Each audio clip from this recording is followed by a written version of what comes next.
Hello and welcome to episode 35 of that 90s Premier League podcast. Woody, we're back again.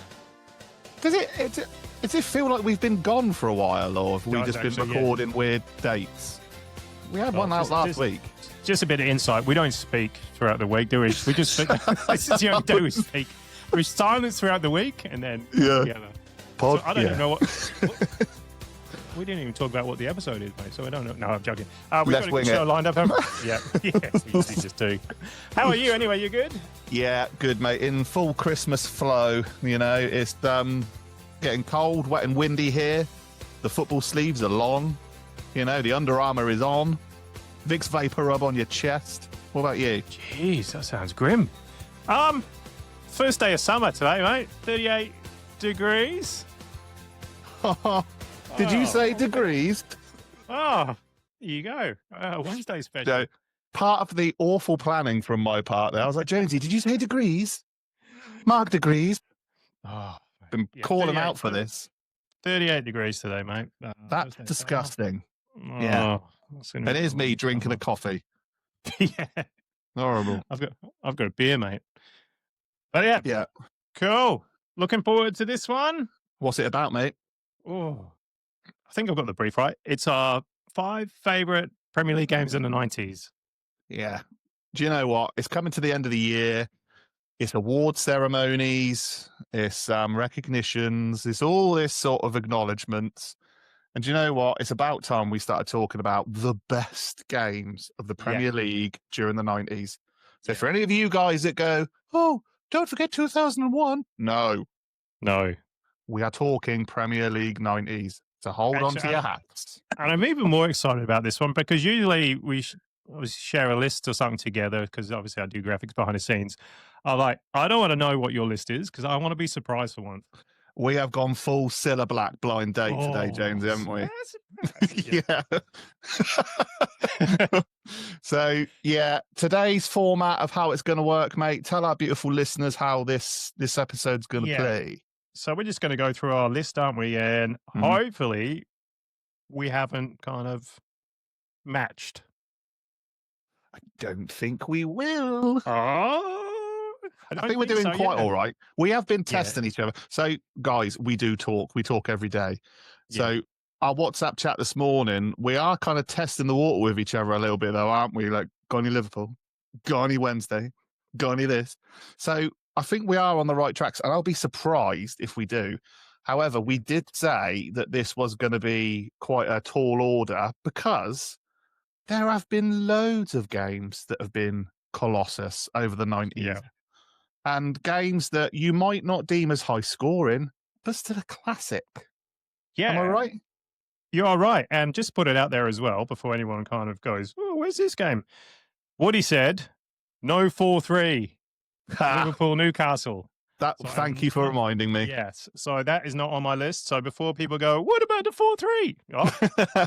That was my only disclaimer right at the beginning. It was, pick it, but pick the games, but we are not having the Liverpool 4-3. Yeah. I agree with that one, actually, because, everyone knows that. It's the game it was the game of the century. It's one of the best Premier League games of all time. Yeah. But I'm not allowed to speak about it. That's okay. We've done it now. It's done. We all know Kevin Keegan hung his curly little perm over the scoreboard at the end. So it's done. But however, it doesn't really I don't know why I'm wearing the Newcastle shirt today because it's almost like I want to talk about it. Oh, yeah. Yeah. I just picked this off. Is this the same season? So this is no, Newcastle. It could be, but Newcastle wore the black and white stripes, didn't they? Yeah, but is it the same season they had that kit? I think it is, isn't it? 95, I think 96? it is, yeah. So I'm wearing Newcastle's away, the burgundy navy blue hooped away shirt, probably their greatest away shirt of all time. Jonesy, you agree? Definitely up there, yeah. I mean, it looks like I'm covering a Six Nations podcast at the moment, but I can assure you it's a football shirt. Yeah, and Jonesy, you've gone repping the pod today, mate, haven't you? Oh, mate, just because of the weather, I'm like I said, these, everyone knows 90s shirts are thick. I can't pull it off today, so I've just gone a t-shirt, 90s Premier League podcast t-shirt. Not for sale at the moment. Maybe one day. If anyone wants hopefully. I would like to also assure all listeners and viewers that Jonesy will not be wearing a 90s Premier League Borat-themed mankini as the summer months go on. No, I can't pull that off, mate. Can't pull that off. You just see a cap and a microphone. Oh, no! But before we start, then, mate, as I said before we recorded, got a bit of feedback from one of our listeners on Spotify. A new listener too. Yeah, Nostalged. Hi, lads. Started working nights and been looking for a podcast just like this. Can't wait to get into the best years of the Premier League. Thanks for making my night shifts go quicker. Beautiful. Thought it, eh? I know. Helping I know. Get through. Yeah. We must be that annoying that he stays really alert and like performs really well. I bet he's like top performer. Let us know, by the way, mate, if are you nostalgid or are you nostalgic? Yeah, is your name Jed? Tell us. Great. Yeah, great name. But if you want to send us any feedback, I'll read out on the pod. Yeah, go for it. So just messages on Instagram, Spotify, Apple, anywhere. We'll get to it. We'll read it out, won't we, mate? What a beautiful, heartwarming tale to begin this week's podcast. Oh, sponsored by Bisto. If gravy matters, make it Bisto. Yeah. Bisto. All right. Have you got a stat for us anyway? You can have your stat. I do. Do you know what? I said to Nicola, my partner, when I was watching the previous episode, because she always laughs whenever my face goes up on the screen for stat of the week with the little pose that I've got. So she went, "Oh, Jonesy's doing stat of the week this week." And I went, "Yeah, we rehearsed it." And she was like, "Oh, God." Hey, don't give her secrets out. I stole it, remember? The clipboard is back. Excellent. Right. What have we got? So we're talking this week about the best results within the Premier League within the 90s. However, I want to bring your attention the most draws in Premier League history in the 90s, because pretty boring, but you still can have a good game.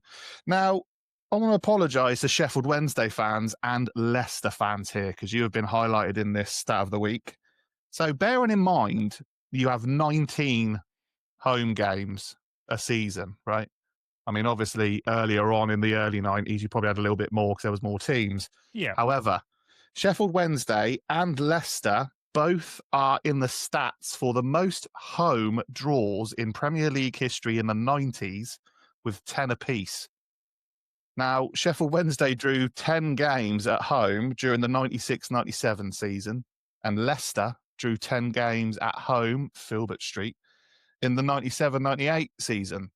Now, that's my stat, but let me put it back to you, Jonesy. As a home fan, if you had a season ticket for Leicester or Sheffield Wednesday, would you feel hard done by with seeing 10 draws? It depends. Were they boring 0-0 draws? Or? Well, I looked at Sheffield Wednesday's ones. There's a lot of 0-0s. There's a lot of 1-1s. There ain't 3-3s. So, what do you think? Yeah. Geez, that's a good stat. All right, but yeah. It's a frustrating one, because I think if it would be, yeah. You know, you want to see a good game when you turn up at Hillsborough, Filbert Street, don't you? And like, if that's just draws every week, it's a bit kind of like, oh God, what's the point? Yeah. There you go. Jeez. There we go. Excellent. Enjoyed that one. Thanks, mate. Cool. Hey. Excellent. All right. How are we to go through this, mate?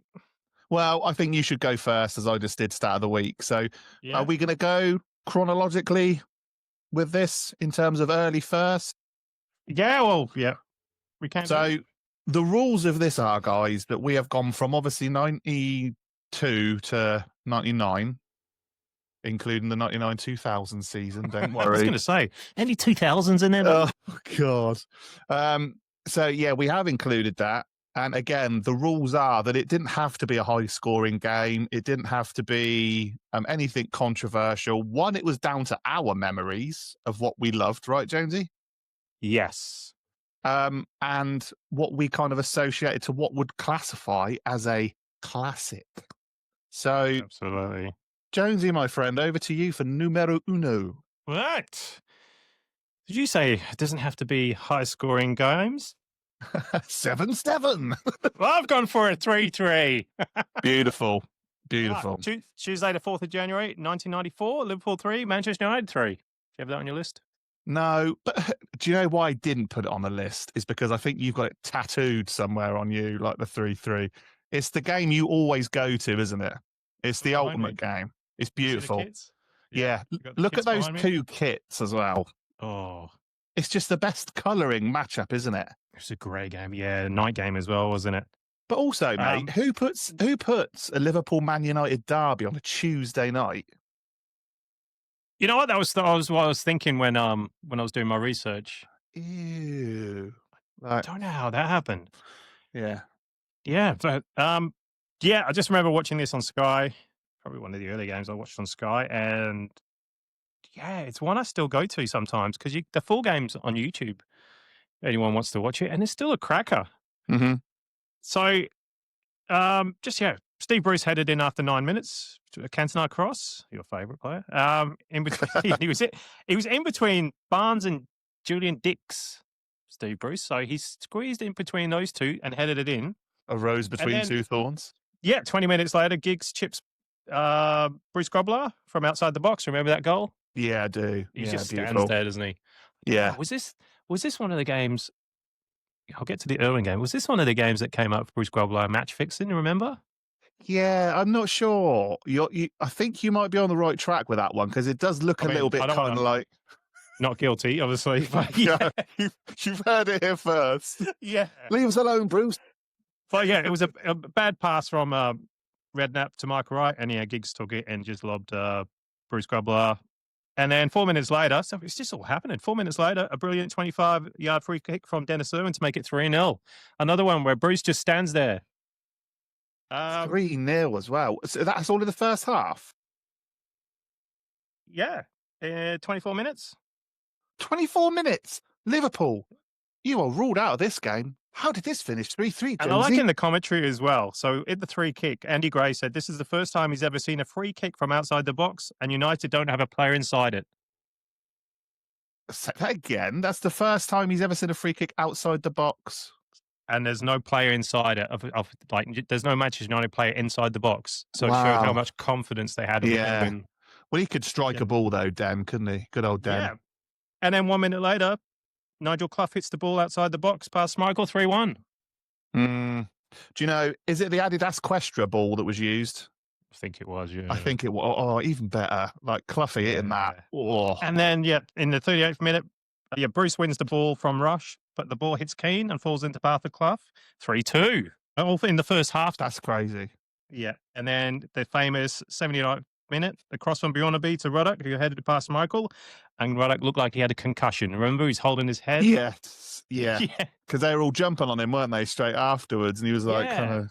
But it was a cracking game, and it's one I still go back to. Like, if I'm ever, I just want to watch it. So you have memories of that game? Well, yeah, I remember the free kick mostly, and then the celebration from Ruddock, because obviously Liverpool went mental when he scored, and everyone piled on him. And he did look a bit dazed and confused, didn't he? He did, yeah. So from your take of watching it, and I presume you've watched it recently-ish, right? Yeah. Do you think 3-3 was a fair result, or did United throw it away? Yeah, you think when it gets to 3-0 that United, they could score more. But this is what I don't... Yeah, 3-0 is dead and buried in my eyes in a football game. And it's especially that Liverpool side as well. Like from the 93-94, it wasn't the strongest team. Yeah. Well, you mentioned Julian Dix. That was kind of a bit of a bad era for him, wasn't it? Because it was the Souness management, wasn't it? Souness was there, yeah. Dix and Ruddock. Defense. I know. It's the Bash brothers from the Mighty Ducks, isn't it? But yeah, great from Liverpool to get back. And yeah, it's just one of those games I just remember. It's so like crisp on Sky. It's a night game. Got those kits, and it just looks visually, it looks great. I class those as Sabutio kits as well, because I had both of those kits in Sabutio. And whenever I used to do Liverpool Man United, after I'd ironed the pitch out on the living room floor, it would be those two. Beautiful. That kit still, by the way, the Liverpool one remains one of the ultimate kit in Sabutio in my eyes. Yeah, look at it. Just beautiful. The little white stripes. Excellent. Okay. Right. So if we're going to start off early, then I will go. We've mentioned this before in the relegation Great Escapes. So I've gone back to the 8th of May, 1993. And we've gone to Oldham versus Southampton on the final day of the season. Ooh, yes. So we've spoke about Joe Royal's resurgence with the Latics at the latter part of Christ, that was awkward. Part of the sort of season. And obviously they went on a winning streak. They played Southampton. Now, if I was to say to you, Matt Le Tissier scores a hat-trick in this game, yet still ends up on the losing team, which we've mentioned before, is a crime. However, so Oldham win this 4-3, and they obviously have survival in the Premier League because the results elsewhere go in their favour from the victory. Yeah. So it starts off with Matt Le Tissier, 30. No, it doesn't. It goes to Poynton, scores for Oldham in the 29th. Yeah. Matt Le Tissier responds in the 34th. Then Olney scores in the 44th minute for Oldham. And then Ritchie scores in the 55th. So 3-1 at this point. Then Le Tissier comes back and says, hang on, I'm still here. 67th minute. Gunnar Haller scores, and then Le Tissier in the 85th, but it's too late. So Joe Royal's men survive. But, I mean, that is an absolute classic of an end of season showdown. I know we've mentioned it before, but it's still worthy in the report. What do you think, mate? Yeah. Excellent. Yeah, I had that one on my because I was saying, what if Woody would pick that game? Because for going through relegation battles, I think that was pretty, a pretty important game. Was that on your list or was that on your reserves? Reserves. Phew. Okay. Phew. All right. Yeah. Good game, though. Okay. Yeah, very good game. Yeah. All right. This could turn into a Southampton podcast. Winning the Saints. Go marching in. So I've gone Saturday, 9th April 1994. Do you know, when you say April 1994, my brain automatically goes to like Merlin Panini mode. Like, So April 1994. Okay.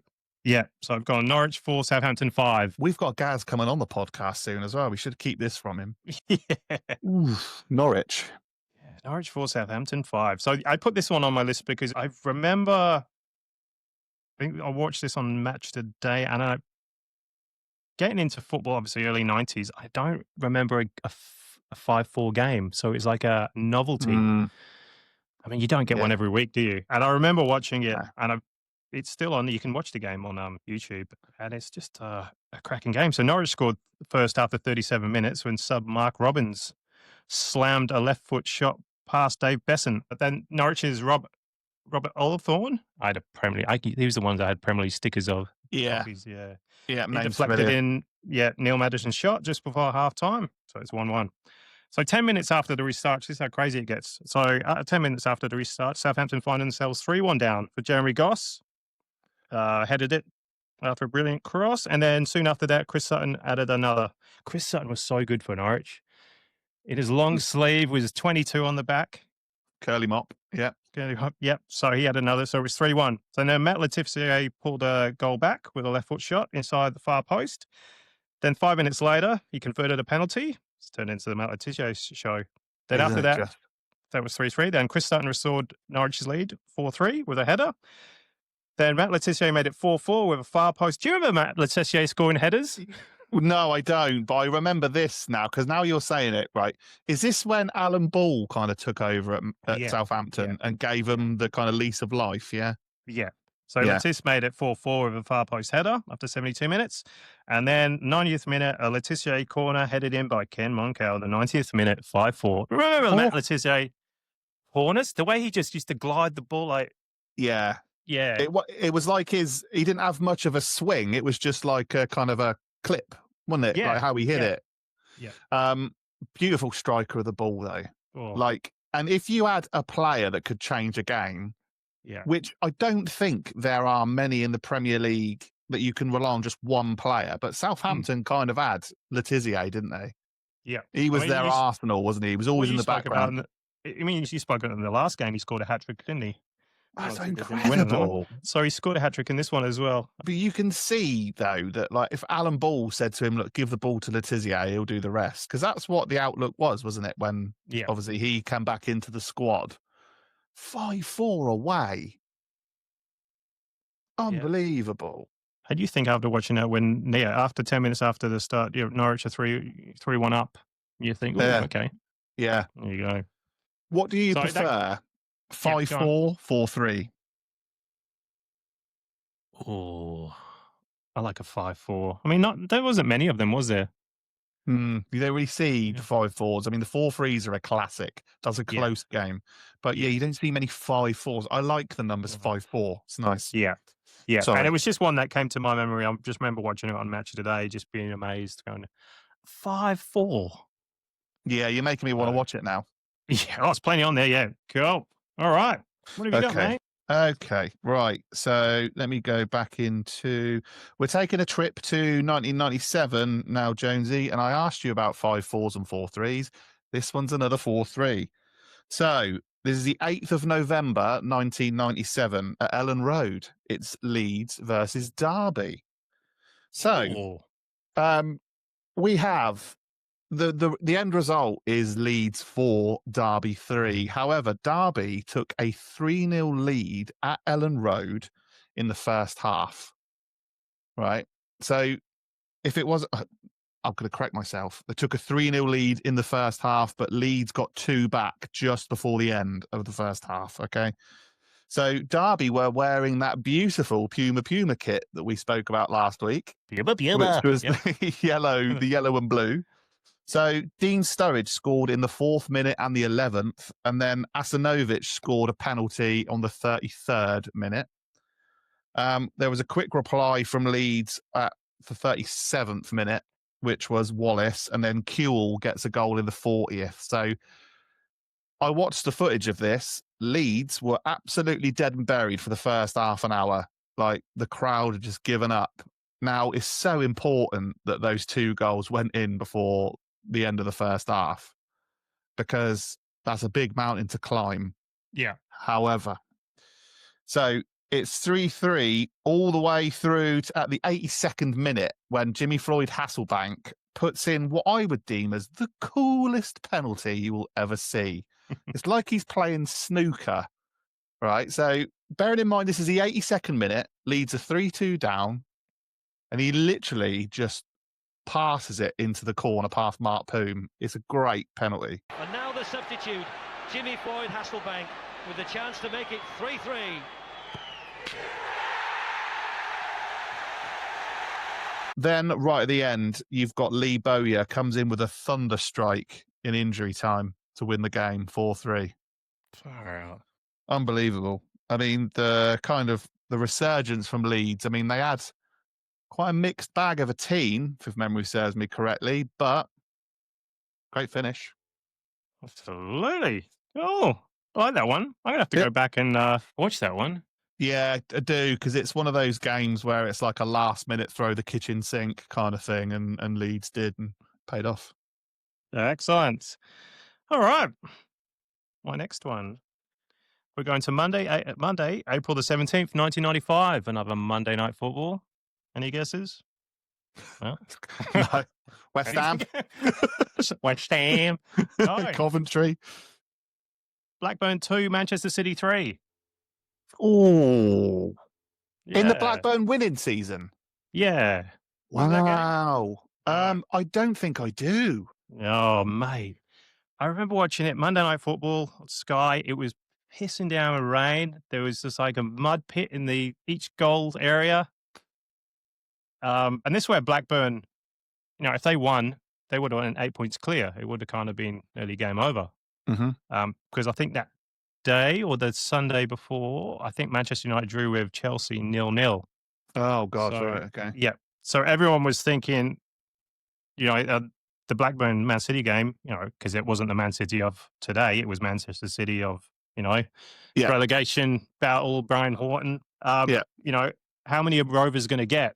This should be an easy victory for Rovers. They're going to win 8 points clear. But no, it was just a great game. So in the 7th minute, And I'll play a clip. As I said, I can't play many kind of clips because of obviously copyright, but I think I'll squeeze a couple in.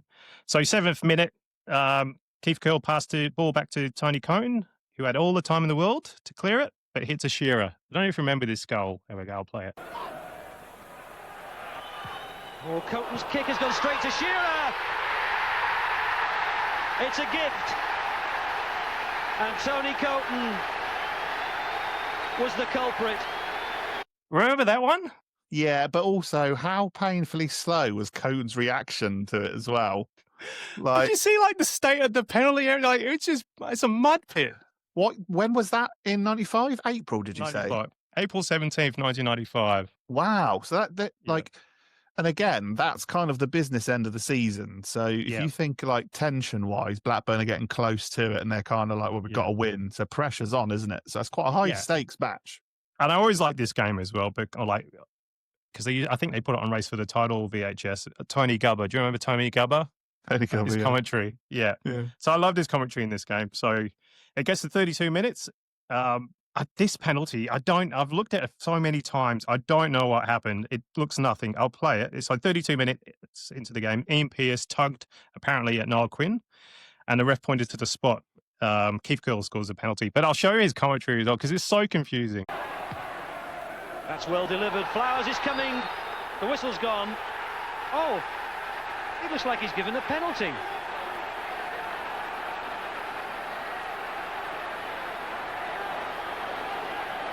Niall Quinn going in behind Ian Pearce. Flowers jumping for the ball and dropping it. Can you see it there? Yeah, but what on earth is that? That's the weirdest decision. Tony Gubber sounds like he's lost his car keys at one point as well. It's kind of like, oh, he's given a penalty. On the kitchen side at home. That's weird. That didn't even look like... weird. It didn't look like anything, does it? No. He's just like jumped up and he's suddenly blown the whistle and he's given a penalty. Like, wow. No. Yeah. And it's funny because you see Tim Flowers, his mouth is like, yeah. Just when you were watching this back, right, how nice was it as a kid to be allowed to stay up and watch Monday Night Football on a school night, right? And it be a big game and it's raining and there's mud and it's 3-2. Just my mind is going all over the place at the moment. Yeah. Like just even the thinking of a wet Monday night at like Ewood Park. It was a great game. So Keith Curl scored the penalty. 8 minutes later, Stuart Ripley's corner was deflected out to Colin Hendry, who hammered it past Coton. It was the Colin Hendry when he's grabbing the shirt and he's pulling it. Brave celebration. Yeah. But so Colin Hendry wasn't a hero because in the second half, his clearance fell to U of A Rosler, who curled it past Flowers. And then in the 70th minute, Noel Quinn laid it to Summersby, whose shot was spilled by Flowers to Paul Walsh, who hit it and made it 3-2. Walshy. What I remember about this game as well is there was Sega Mega Drive 32X adverts everywhere all around the pitch. Sega. Exactly, yeah. Remember that? Do you know what my favourite one was? Do you remember the Street Fighter ads that used to always be? Was it? Oh, I had a couple of games, yeah. But watch a couple of race for the games in 94, 95 on Newcastle. But like the board, like the advertising board, it's got like Street Fighter and stuff like that. It's just that was my favourite advertising board memory. If there isn't anything more to say, take me back than that. Street Fighter, Monday Night Football, Colin Hendry. Great game. But I remember watching that, and it was just whoa. And who said I was a Rovers fan, eh? There you go. Right. So I last left you on the 8th of November, 1997. Okay. Yeah. And that was Leeds versus Derby. Let's go a day on to the 9th of November, 1997. What a feast for you watching TV back in 1997. Arsenal, Manchester United at Highbury. Oh, yes. Can you remember this one? I think so. I think I had it on my reserve list. So not only was this the kind of birth of a beautiful head-to-head few years between Arsenal and Man United, but this was an absolute cracker of a game. So let me remind you, this was the season that Arsenal won the double. So they took it off Manchester United. This game finished 3-2 to Arsenal. Now, this is one of my memories because obviously watching the Arsenal VHS as a kid. Now, the actual commentary on this is incredible from Martin Tyler. So how it goes. So first of all, Arsenal take an early 2-0 lead. They score with Anelka and then Vieira. Now, do you remember Vieira's goal against Schmeichel for this one? Oh, I think so, yeah. I don't know. I'm not even going to class it as a lob. I'm not going to class it as a powerful shot, but it just kind of, it is both, weirdly. So he kind of hits it he's turning back almost, and he hits it. And it hits the bar and then goes over Schmeichel. It's such a beautifully struck shot. And that's when Vieira kind of hits the scene at that kind of season because he was immense for Arsenal. My memories then go to Teddy Sheringham getting 2 goals. Now, obviously, we know Teddy Sheringham's a Tottenham boy, so scoring 2 at Highbury is pretty good. They're wearing their blue kit, so it's the Sharp View Cam blue. Teddy Sheringham scores in the 33rd and the 41st minute, so we go into half-time at 2-2, right? Now, what was amazing about this, do you remember the Arsenal screamer? No, remind me. It's okay if you don't, because obviously growing up with my brothers being Arsenal fans, there was a particular lady that sat behind the goal at Highbury, and every time a ball went in, you would hear her before the crowd reacted because the away fans were down the other end. Look it up. And for any of you that don't know at home, there is a lady that screams, and it's like, wah! Every time they score. And because Sheringham scored, and it literally sort of like hits the metal frame at the bottom of the goal. Yeah. And he sort of like walks off. Like, she reacts before the Man United fans react. It's brilliant, right? Far out. It's touch. And Sheringham scores again. Now, I still get goosebumps every time I see this header. And not only because of the sheer magnitude of this goal, but David Platt in the 83rd minute, right? Almost like it's Ronaldo-esque, like Cristiano Ronaldo's leap, and he's up in the air, and he has the most beautiful glancing header. Like, I love a glancing header. You know the ones where it kind of like spins off the head, and it just sort of like posting in. It goes right in the top corner above, like Schmeichel. I used to love David Platt. Yeah, he's brilliant. And the reaction, the crowd, right? And Martin Tyler's commentary is unbelievable with this. But if you look at David Platt when he runs off, he's caught up in such emotion, it looks like he's trying to fight back tears because the wind and the sheer velocity of him running, he's kind of like sniffing, going, like, kind of running as he goes. Oh, it's such a good game. It's 3-2, but like I've got so many good memories of that match. But yeah, it's such a good goal. Oh, brilliant. Good game. Good pick as well. Good game. Cheers, Bruce. Good game. I think this is turning into the Manchester United Feet podcast. All right. So I'm going to Monday the 1st of January 1996. This is another Monday Night Football. Happy New Year. Oh, yeah. A lot of my memories of Monday Night Football. Tottenham 4, Manchester United 1. Oh, cowabunga. What was that? I love this game. So looking back at it, so Peter Schmeichel was injured in the pre-match warm-up, but he wasn't subbed. All right. So Fergie decided, no, we'll keep him on. I think he pulled a muscle in his leg or something like that. So I don't think Fergie decided that, to be honest to you. I don't think you could force Schmeichel off. Right. So Tottenham score in the 34th minute. Teddy Sheringham unmarked in the box, and Schmeichel could hardly move. So that was your first goal. Mm-hmm. All right. Within seconds of that, it's a great game. So yeah, the highlights are on YouTube as well because it is a great game. You think 4-1, but United had a chance to kind of they had their chances. So within seconds of Sheringham scoring, the Spurs defense was ripped apart by Andy Cole. So there's 1-1. So just on half time, was headed back by Sheringham, and Sol Campbell hit a volley into the corner. I don't know if you remember the memory. He's just running off, so happy. I don't remember anything about this game. No, that's awful, isn't it? Yeah.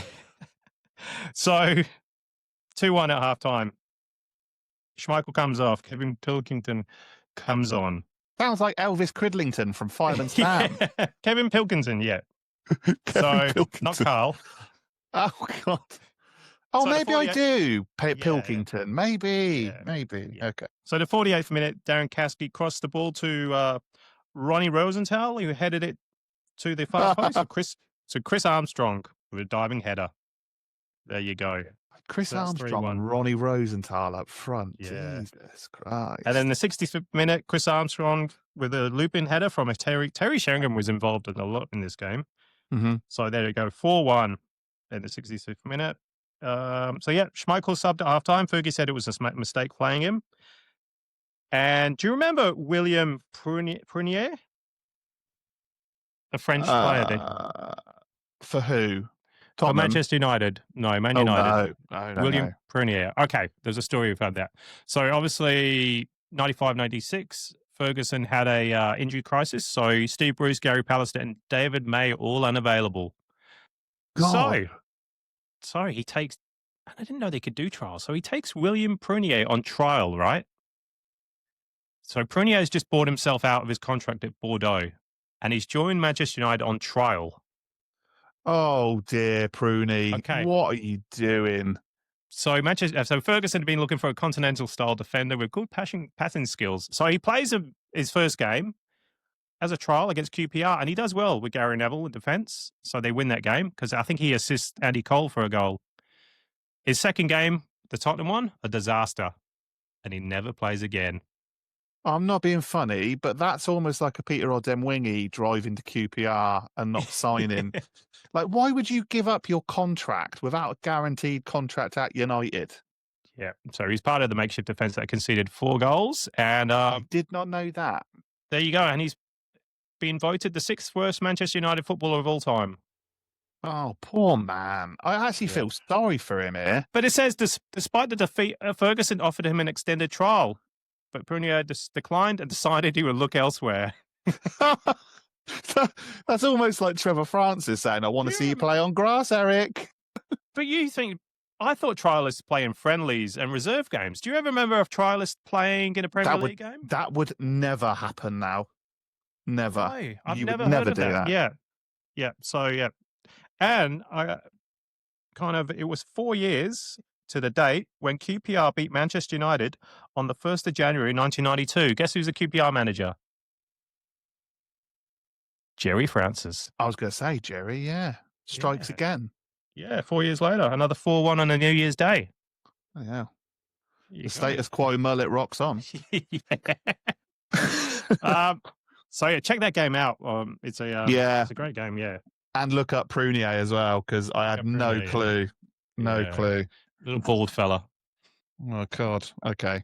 Right. All right. What have you got? The Day of Love in 1998, the 14th of February. Romantic for some, awful for me. So, what is that? Valentine's Day? Jesus, it is. Why do that? Sheffield Wednesday. Sheffield Wednesday at home to Liverpool. 3-3. Oh, okay. So the significance for this was that obviously, one, it was 3-3 at Hillsborough, but that's a pretty good game, right? So Carboni scores in the 7th minute for Sheffield Wednesday, and then it is responded to by Michael Owen, a young Michael Owen in his debut season. Yeah. 27th minute, he scores. And then we've then got quick fire goals from DeCanio and Hinchcliffe in the 63rd and 69th minute. So we're talking 3-1 now, 69th minute to see it out Wednesday. Don't do anything special. See it out, lads. Michael Owen scores his hat-trick, scores 2 goals in the 73rd and 78th minute. That was his first ever professional hat-trick at Hillsborough. Wow. So I remember that, and I remember the game, and I'm thinking that Liverpool weren't the big side, but they were always pushing top 4 or, causing nuisance to teams. So to take a 3-1 lead at home against Liverpool at that point, I was kind of like, this is going too well here. But Michael Owen, obviously this was probably one of the reasons why he got on the plane to to France in the summer for the World Cup. But he was absolutely rapid. Yeah. Now, if you look at a lot of the chat forums and stuff with Sheffield Wednesday fans saying what was the most memorable Premier League game in Wednesday history, a lot of Wednesdayites say that one because of Michael Owen. Yeah. He was rapid, wasn't he? They witnessed the birth of Michael Owen. Yeah. It was just a shame that he opened his mouth in punditry. He's boring. But yeah, there you go. I'm going to have to watch that. I'm going to have to dig that game out. A lot of these games I'm going to dig out. Yeah. 3-3. All right. Come to my last one now. Super Sunday. Sunday, the 3rd of March, 1996. Another Liverpool. Liverpool 3, Aston Villa 0. Oh, you've picked Fowler on song, haven't you? Yeah, pick that for a goal on time added on. I think the whole game. Mate, I love this game. Okay. Yeah. Okay. Well, it was either this or pick another Man United defeat. And I thought, there's too many of them going on. It's hard not to, though, because those games all involve Man United, Liverpool, you know? Yeah. So this one was special because it was over super early. So this was an eagerly awaited contest between 3rd and 4th placed teams in the league at the time. And it was pretty much over while the crowd was settling into their seats. So 1 minute 17 on the clock. And no Villa player had pretty much had a touch on the ball when Liverpool strung about 20 passes together. Collingwood played the ball into the box. Barnes backheeled it to McManaman, who volleyed it past Bosnich in the first minute. Pick it out, Mark. Crikey. There you go. All right, 4 minutes and 3 seconds. McManaman to Fowler, who turned it past Staunton and unleashed a screamer from 30 yards. Do you know that shot was clocked at 78 miles per hour into the top corner? Whoa. Liverpool really on song? It's your soundbite for the pod. If I'm Brian Little, I presume, is manager here. Yeah. I'd be spitting feathers if I was it Brian. Wasn't over. 7 minutes and 16. No. Jones passed the Fowler, who ran into the box and hit it from an angle that looked impossible, but seemed to get past Bosnich. 3-0 after 7 minutes. Bloodbath on the Mersey. Oh, my word. I loved it. I couldn't believe it. We were so, especially that first goal. We had about 20, watch the game. We had about 20 passes in the first minute. Do you know, my memory of that game, though, is it was really dull and like the colours that really kind of like washed out. And nice blue. They had the blue kit, but like. I love that. Yeah. Everything looked really dated watching that. I don't know. It was a night game, wasn't it? I think it was a Sunday afternoon. It must be raining. It was a dull game. Yeah. Yeah. Visually, it didn't look good. But here's my curveball to you, Jonesy, though, before you go on. Why are you saying that this is a great game? Because it's all over after how many minutes? 7 minutes. So what happened for the rest of the game? Villa nearly actually came back. There was a few times we cleared off the line and hit the bar. I think Southgate hit the bar near the end. So it was a good game. But in that 7 minutes, I thought, what a hell of a team we've got. You just wanted to say Liverpool on song again live on air. No, right. This is why you picked it. No, but I was just thinking, I mean, there was another game. It was between this one, and I'll pull it out. There was between this one and Liverpool 3, Arsenal 0, the Fowler hat-trick to 26, 29 and 31. Oh, God, yeah. Liverpool, Arsenal wearing that blue, weren't they? I think so, yeah. Because Keown an absolute nightmare, didn't he? Yes, yep. So it's between that one, but I just remember this is the one I watched live. Listen. Now my Super Sunday, 3rd of March, 1996, sitting down, gone through, what was that, 3-hour preview, whatever that goes. Remember they used to go for nearly all bloody day watching on Sky, Richard Keys. Mm-hmm. Roast dinner on your lap. And you just sit there and within 7 minutes the game's over and you're just like, wow. Isn't it great though that you could think like going back to like roast dinner on your lap on a Sunday night and you're watching the game and you're kind of like, come on, defend. You're sat there with like roast pork and you're like, come on. Like you think you could do better from the armchair. Yeah, there was a few times. I don't know if we beat QPR, but I remember Mark Wright scoring a game against QPR and that was a Super Sunday as well. You're right though, mate. And do you know what, right? Just because it's over within the first 15 minutes, right, doesn't mean it's not a great game. Oh. Because you can see off a team and it still be a comfortable performance, but as long as it sits in your memory as a great game, I am the one to judge. Because, as I said, you're 3rd and 4th place teams, you know. Yeah. big significance. It was just like, whoa, holy shit, what's going on here? Mm-hmm. And then obviously after the third one, you're like, we're going to get more. Whoa, but then I didn't count, but yeah. But yeah, great memories. Good and shout. I do miss a good Super Sunday. Me too. Yeah. Because the Super Sundays here drag on to a Monday because we're all past midnight, but that's all right. Oh yeah. Super Monday. Super Tuesday. Monday Night Football, Super Tuesday. All right, what have you got, mate? Right, the last one of my 5, and then we've got some others just to kind of sprinkle on top. But let me picture this. Let me set the scene for you guys here, okay? It's a Sunday morning. I've got my cup of tea, bacon sandwiches en route from Mum, right? I've put on Match of the Day. I avoided the scores the day before. I did that as a kid sometimes. I didn't listen to any. Didn't you? No. Right, no, so I never did that. I used to switch the radio off on the way home from any games or in the evening. I was wondering, because some of the news used to be like, turn away now. Yeah. But again, you didn't have social media back then, so you could. And if anyone knocked at your door, you'd be like, well, what do you want? Did you watch football? Go away. 2-0.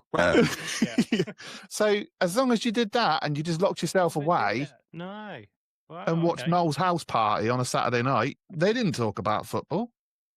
You know. Anyway, right. I digressed. So bacon sandwich en route, Match of the Day is on. It is 99-2000 season, okay? It is at Stamford Bridge.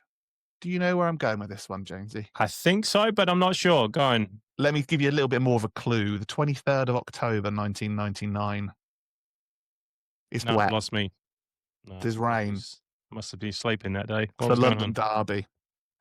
Is it Arsenal-Chelsea? Yes, it is, my friend. So I would probably say not knowing this result was probably one of the greatest moments of me ever watching Match of the Day. Because Chelsea take a 2-0 lead. So it's Torre Andre Flo scores in the 38th minute, and then Pet Rescue scores in the 52nd. Right? So it's 2-0 Chelsea. It's done. You know, see you later, Arsenal. Think of next week's game. Hold the press. Nwankwo Kanu, with his size 18 Nike TM pose, comes on and scores what I would probably regard as one of the most beautiful hat-tricks in 90s Premier League folklore. Yes, I know where we're going now, yes. Just honestly, scores in the 75th minute, the 83rd minute, and the 90th minute. Now, can you remember his last goal? I'm going to have to go back and watch this. I remember the score, I remember the thing, but I'm getting goosebumps refresh my memory. Right, so it goes to the byline and it's out. Like, I think it's LeBoeuf, I think, is chasing him. But it literally goes to like the corner and like De Hoy comes out and he's like too far out of his goal. The angle is impossible. Oh, yes, I remember now. So you can see the ball in like heavy water where it's so much of a downpour. It's so slow, right? Kanu is relatively new to Arsenal at this point, so not many people knew who he was, despite being Ajax and Inter Milan, etc. But obviously he's big, gangly, slow. It all happens in slow motion, but the way he just like chips and curves the ball. Oh, genius. And does it go over? Is it either Babiaro or Barrere? Back and have a look after we could. I'm going to go back and watch this one. But a defender on the line goes to jump, but it's above his head and it goes in above him in the top corner. And like the Arsenal fans go absolutely mental, but it's one of the most, like, I would class this as an uncomfortable hat trick. And when I say uncomfortable, right, he didn't make it look easy. Because Kanu didn't make football look easy. Do you know what I mean? It was very kind of like his arms and his legs were all over the place. Very awkward, yeah. Yeah, but, just if you've not seen it, watch it. I just think that's one of the greatest Premier League hat-tricks in the 90s. Excellent. I love this. I will put that on my watch list. Yeah, let me know, honestly. Yes. And guys, if you haven't and you're watching it, let me know. Charged down by Kanu, and Ed De Hoy is out of his goal. And what's Kanu going to do here? It's an amazing hat-trick. It's turned the game on its head. What other games have you got that didn't make your list then, mate? One of them was one of my favourites in the race to the title, 94-95. Crystal Palace won, Liverpool 6, opening day. Oh, yeah. Leicester 3, Arsenal 3. Yeah, that was on my list. And again, I say brilliant Premier League hat tricks, but Bergkamp's hat trick at Filbert Street was unbelievable, wasn't it? It was, yeah. What else have I got? Everton 3, Wimbledon 2. Oh, what's that one? Final day of the season. Oh, yeah. Wimbledon featuring mine here, actually. The 98-99 season. So West Ham take a 3-0 lead at Upton Park through an early goal from John Hartson, Ian Wright, scoring 2 in the 14th and the 27th minute. But then they end up losing 4-3 to Wimbledon as Marcus Gale scores in the 30th and the 77th. Jason Yule and our good friend Efan Akuku in the 81st minute. 4-3. Yeah. Another one I got on here as well because it was a novelty. Manchester United 9, Ipswich 0. Scott Fletcher, if you're listening to this, I remember staying up late to watch this on Match of the Day just because I've never seen a 9-0. Andy Cole's 1-5. Great game. I wonder how Craig Forrest slept that night. Yeah. Poor Forrest, yeah. He had a bit of a sorry for him. Didn't he? Yeah. He might as well just kind of gone home. I mean, John Walk can kind of beat the Nazis with Sylvester Stallone, but he can't defend against Andy Cole. That was a novelty game. I remember seeing that. It popped up on Final Score on teletext, and you're just like, whoa. Yeah. Is that a misprint or what? Yeah, weird, right? Weird. Yeah. Very unsettling as well to see a 9-0 because it's almost like, is that the Premier League? Like, are you going to give it a go? Sheffield Wednesday's 3-1 over treble winners Manchester United at Hillsborough. We've mentioned it before, but it's still a prolific game in my memory. Yeah. Alexanderson with 2, Wim Jonk, Andy Cole scoring for United. But to beat Man United at that point at Hillsborough was a very good result. And Swindon versus Manchester United in 93-94. Do you remember the 2-2 draw? Did Cantona get sent off in that one? Mark Hughes and Cantona. No, did Mark Hughes get sent off? I don't know. I remember Cantona. Didn't Cantona stamp on Moncur? Moncur, yeah. Was it that game? Yeah, but I think Mark Hughes got sent off as well because he had a fight with a fan, didn't he? Do you remember that? No. Because I think he got pushed into the sideboards or he went to get the ball. Yes. And he got into a little scruffle and picked a fight with him. I don't know if he got sent off for that though. Look back at that one. But yeah, that was 2-2. Excellent. I don't know if I want to mention my last one. Oh, and this is going to be the last one because I've got none left. What is it, Jonesy? Blackburn 7, Sheffield Wednesday 2. I'm joking. Oh, is that what was the result? 7-2? 7-2. But it's Sheffield Wednesday. Yeah. 97-98 season. You dare to finish the podcast on Blackburn beating Sheffield Wednesday 7-2? Do you want to film episode 37? It was a cracking one with. Did Carboni score a cracker in that one? Oh, probably. But we got beat 7-2, Jonesy. Yeah, it's 2 Kevin Gallagher, Graham Hyde on goal, Wilcox, Sutton got 2, and Lars Bohinen.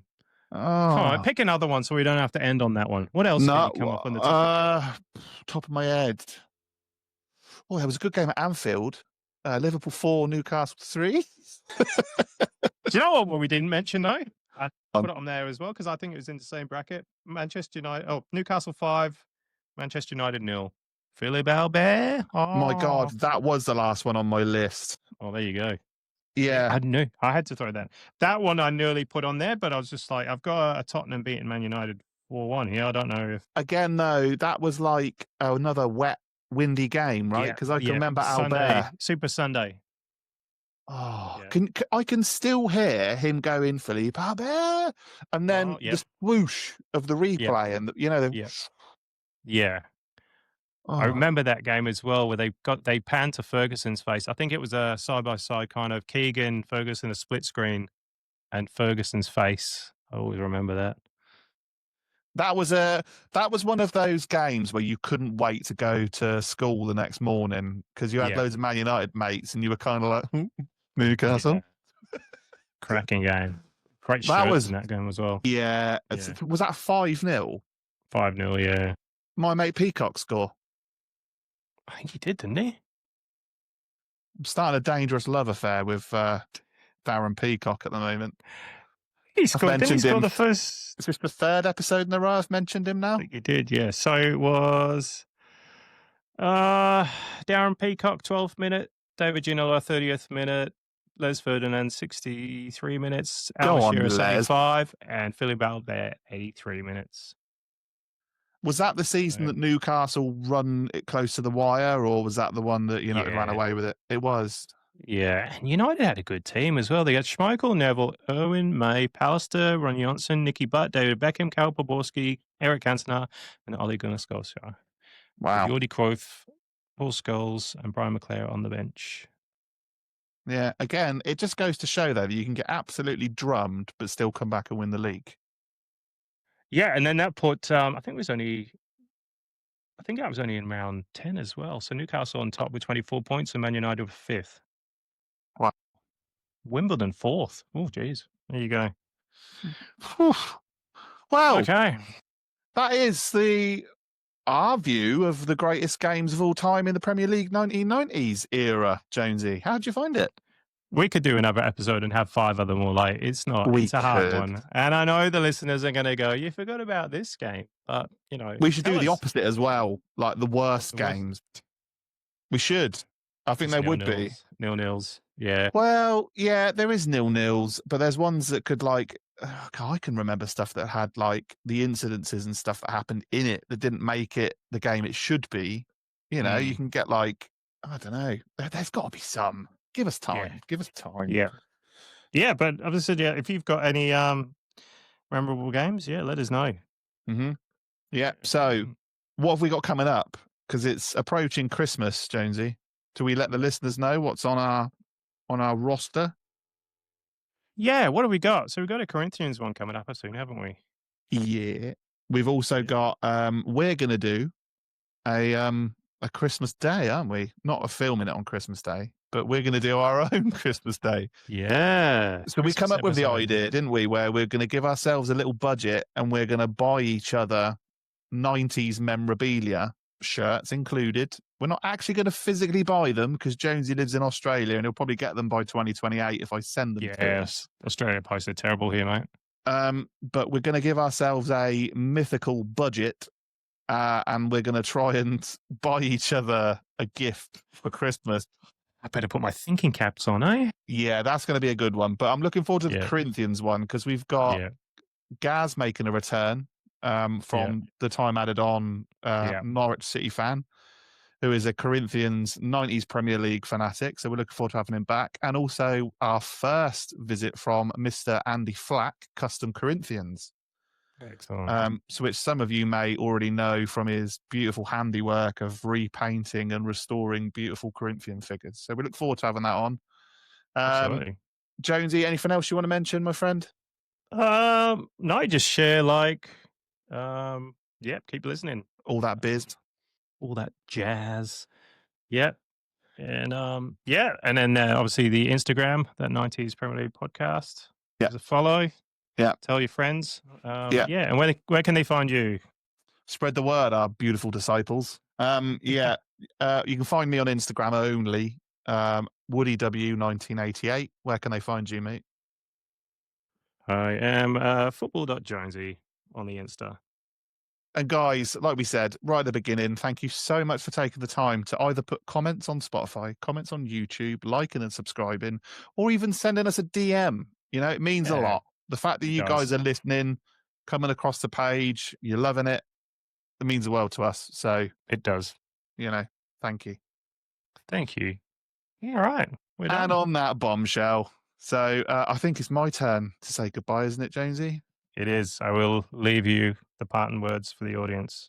guys, enjoy the episode. Enjoy the many more episodes we've got coming up. But thanks for listening. Thanks for watching. Look after yourselves, and we'll see you next time. Bye. Bye.